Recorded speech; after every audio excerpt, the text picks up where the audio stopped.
Hello everyone, this is Kirusho here. And whenever we last left off, Mina and Deku, they were talking and they got interrupted by All Might actually giving Deku the offer for One For All. Now, I did say in the last part that he would take this. Now, May is actually asking All Might a lot of different questions about how can One For All be transferred from one person to the next because our quirk's genetic.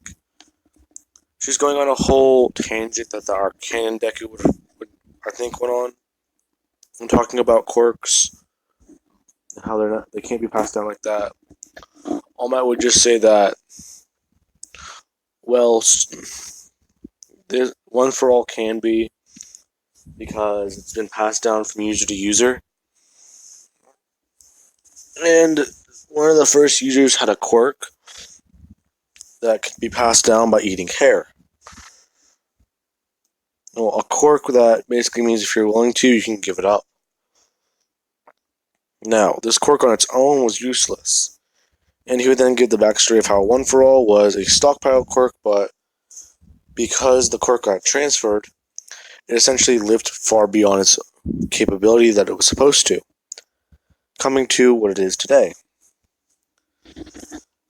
Now then, this is whenever All Might would reassure Deku that giving him One For All should be perfectly fine because he already heard about his quirk.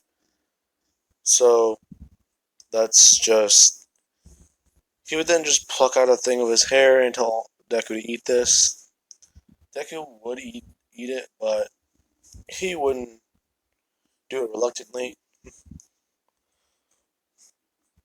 And I actually got a comment saying that Deku shouldn't be more like Riddicks with his haircut. But also, since it basically enhances all parts of your quirk, I want to say Deku would be more animal-like in the fact that if you've ever like had an animal or a pet have surgery and they have that giant bald spot, it would quickly grow back. And I mean quickly, like 2 months after Deku shaved his head, he would probably have a lot of his hair back, but not like Canon Deku or super long hair Deku.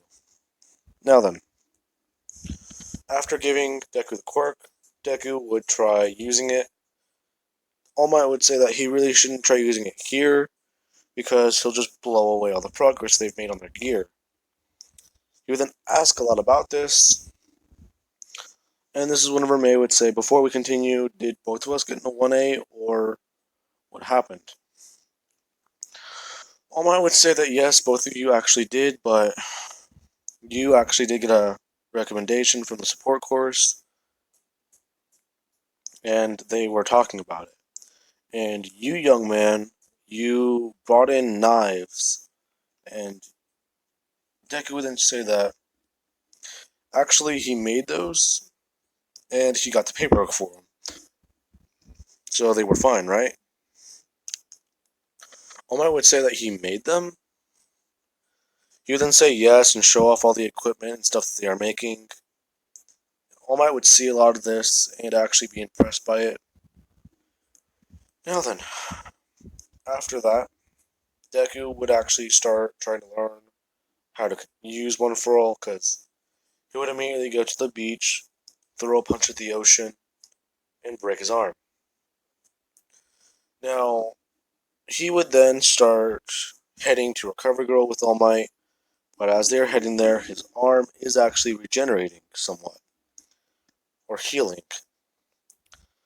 Now, if you guys are going to say Riddicks does not have a healing factor, I want to bring up the fact that he fell over hundreds of thousands of feet, over a cliff, broke his leg, put it on a splint, and then healed it. He then, after having it heal, could just put weight on it effortlessly. So that is my argument for that. Now then, Deku's arm would be a little bit more healed, so it wouldn't have that color to it, but it would still be broken. And Recover Girl would heal him, and she would say that he will have some stamina loss, but probably not a lot, since he was already healing. Now, this would have actually boosted a lot of Deku's quirk. So, now then. After that, Deku and Mina. Hello, Mr. Wall, my old friend. Anyways, Deku and May would actually head to 1A. She would start heading to the support course and get the paperwork filed for her hero equipment. And this is whenever everyone would look at Deku as he walks into the door.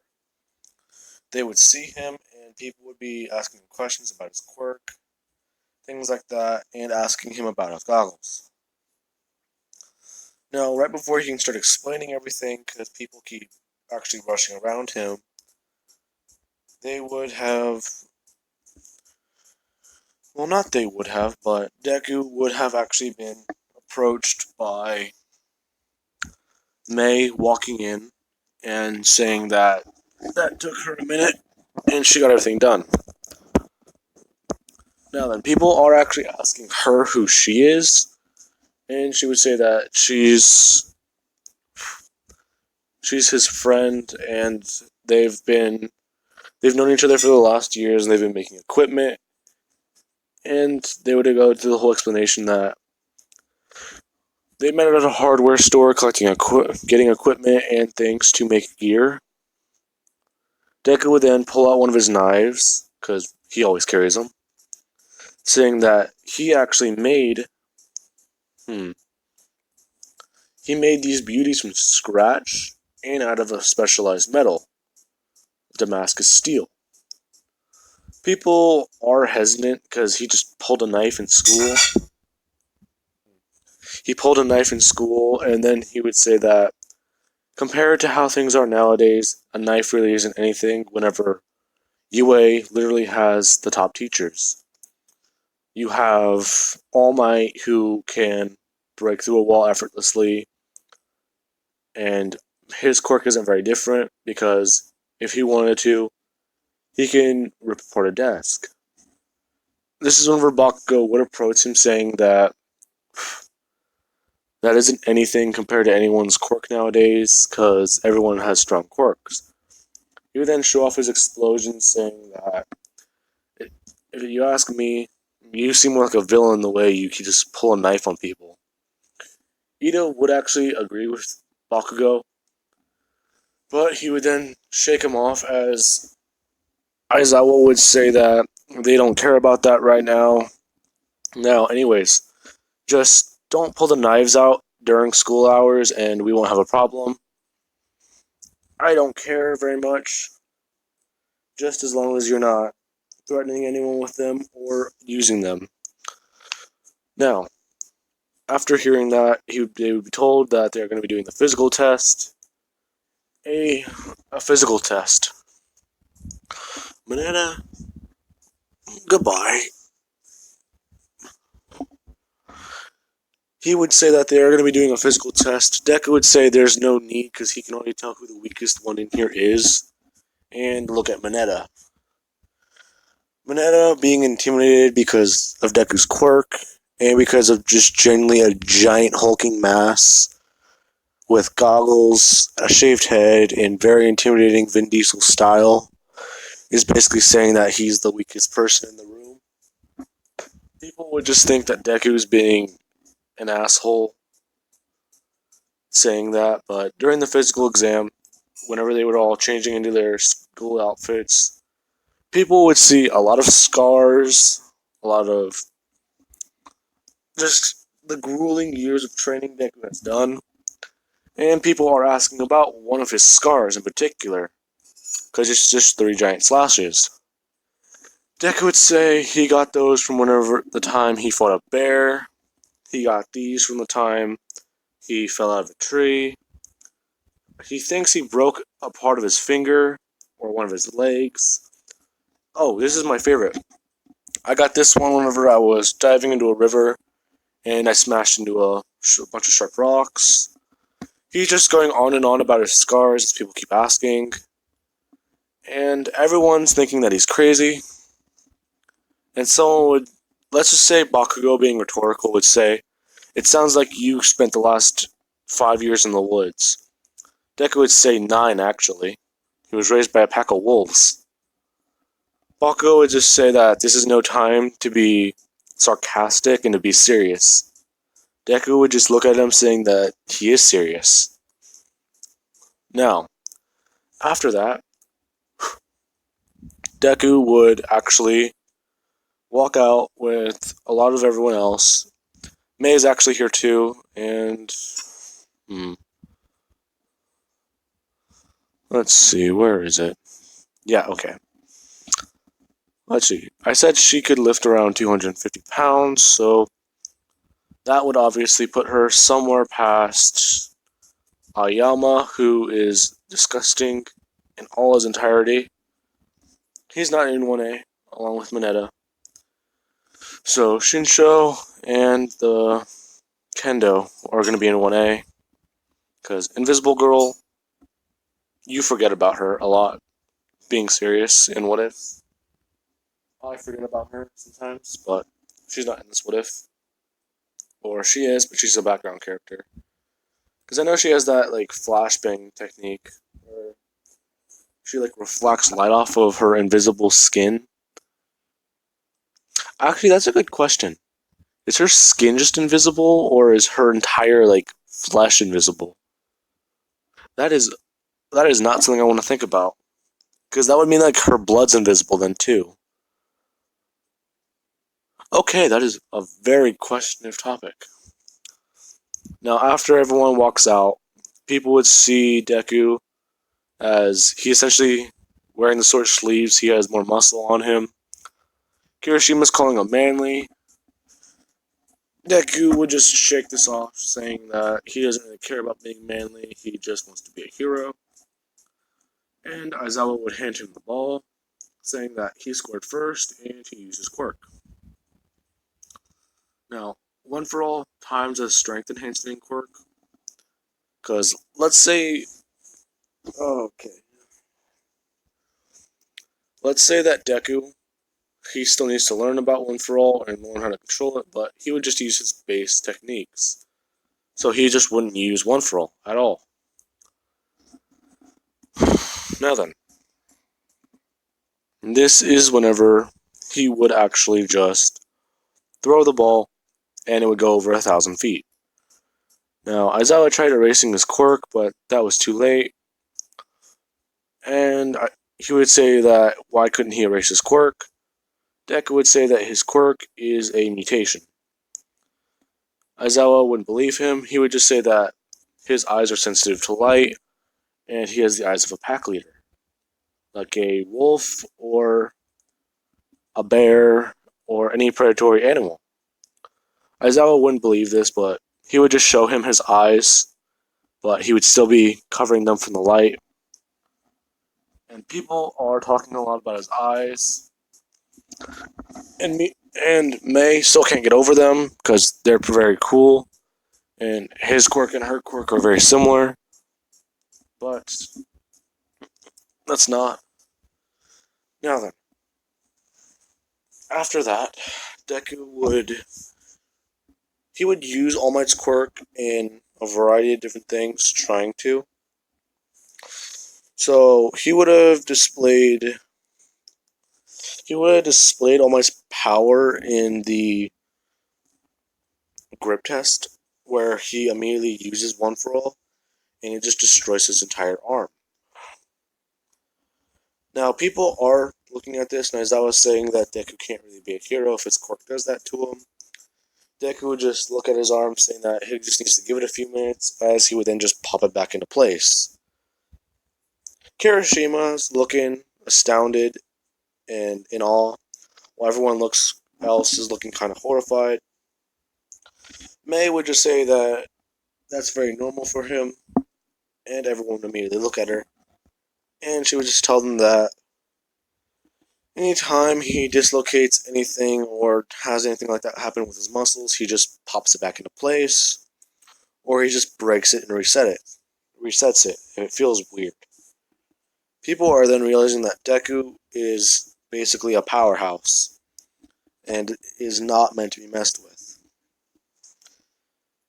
Now, by Mineta and by... Well, Ayama's not in this what if, so Mineta is essentially out, as everyone would do better, and this is whenever Shinsho would be introduced, because Kendo would already be in Class 1A. Now, after that, the hero test or exam. Oh man, I've already used my one word. I was gonna make a beta. Uh, I was gonna make a Samuel L. Jackson joke. I could probably still make it, but no, I don't want to do that. Okay, now then, for the hero exam, heroes versus villains test. This is whenever Deku would walk out wearing his traditional garbs, where he has his fur around his waist, that that thing tied around his, well, that string tied around his waist with his knives in there, and he has his wolf pelt on, or his bear pelts. Everyone's looking at Deku, and Aizawa would just like immediately tell him that, oh, so you are that kid from a couple years ago. Deku would just say that, yeah, he is, but things are a bit different. And this is whenever Aizawa would say, of course they are, you're speaking in sentences now. People keep asking Deku about this, and he would just say that this is the last thing he has of that life in the forest. Bakugo realizes he wasn't kidding. And then someone would finally point out that he looks kind of like that one vigilante that was going around. Deku would just say that he is that vigilante. Yeah, he would just straight out say it. Everyone else is shocked, as May already somewhat knew this. Because let's be honest, she probably would have had to dig a bullet out of him at one point. And being that the workshop is basically both of their home, yeah, I could see her digging a bullet out of his arm. Now, Aizawa would say that it was good that he wants to do hero work, but Deku would then tell him that really that was something before he figured out about the whole license stuff, so he can't really be held accountable for it, right? Aizawa would somewhat say that might be true, but we don't really know. Just, I'll have to inform Nezu and he'll have to look over everything. Now then, for the hero versus villains. Actually, I forgot May. May would walk out in her hero suit. And her hero suit, meme time, is this. It's someone like Whiplash's, but this power source on her chest is actually on her back, like right by her lower back. And that is why these metal bars would have a flamethrower, along with small missiles, so like you can visibly see them. Along with the fact that they can become detached and actually be like thrown or shot at the villains. They're basically like, if you were to be hit by this, they would immediately start magnetizing to each other and could probably form handcuffs locking you in place, or at least locking your arms together. But she doesn't really use this technique for anything much because it basically would destroy her battery because of how much power it takes. Now, she doesn't have the whips out, but they're retractable into her sleeve of her hero suit. People are looking at it, but she's just saying that this is something that Midori or Izuku helped her make. And as soon as Bakugo hears the name Izuku, he would immediately run up to Deku saying that Izuku Midoriya. Deku would then just say, yeah, he's Midoriya, what of it? Bakugo would then just say that it's me, Bakugo Katsuki, Kachan, or something like that. Deku and Bakugo would just I was gonna say headbutt each other, but we both know how that would go. So Deku would actually just... They would do the whole manly thing Kirishima and Tetsu would do during the sports festival, where they would just extend arms out and get in a grip match. And this is whenever, as that's happening, Kirishima is crying manly tears of manliness, of manly justice. uh, anyways, back to this. Now then, the teams are going to be a hero team consisting of Mei Hatsume and Deku, or Mei Hatsume and... The villain team is going to be Mei Hatsume and Deku, and the heroes are going to be Bakugo and Ida.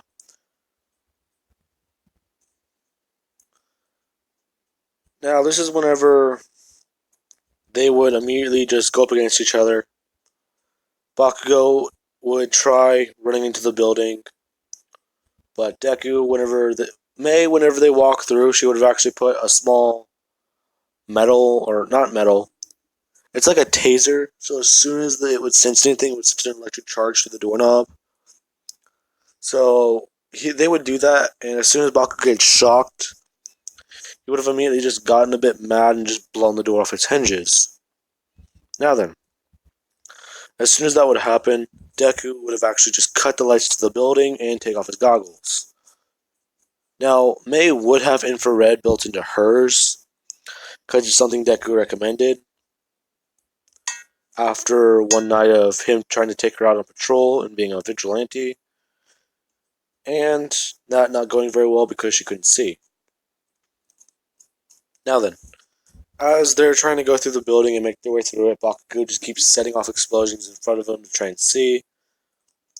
And all you would get is a scene where it looks like a bit animation, or just picture animation, where you just hear Ida scream and then you just get cut short. And then you would just hear as Bakugo, he's running around the building trying to explode his way through it. He's throwing explosions. All you hear on the comms is him breathing very heavily, and all of the explosions, boom, boom, boom, and then just as his comm link would immediately just go silent. Now, All Might is trying to get into contact with them, and this is whenever Deku would flip the lights back on, and all they would see is Deku and Mei actually just... Deku took out Bakugo very silently, and Mei just wrapped one of her whips around Ida's leg and electrocute him, because he's in a full metal suit of armor. How is that not a flaw you never think of? Like, I feel like there's got to be a point in Ingenium's hero career where he's either gotten close to being struck by lightning or has had to reconsider an outfit for a rainy day. Like, I need to hear that conversation about, oh, what happened to you? Why don't you wear this hero costume anymore? I got electrocuted. I'm sorry, everyone. I am very tired. My sleep schedule is a bit messed up. And, yeah. Anyway, guys, I hope you did enjoy the video.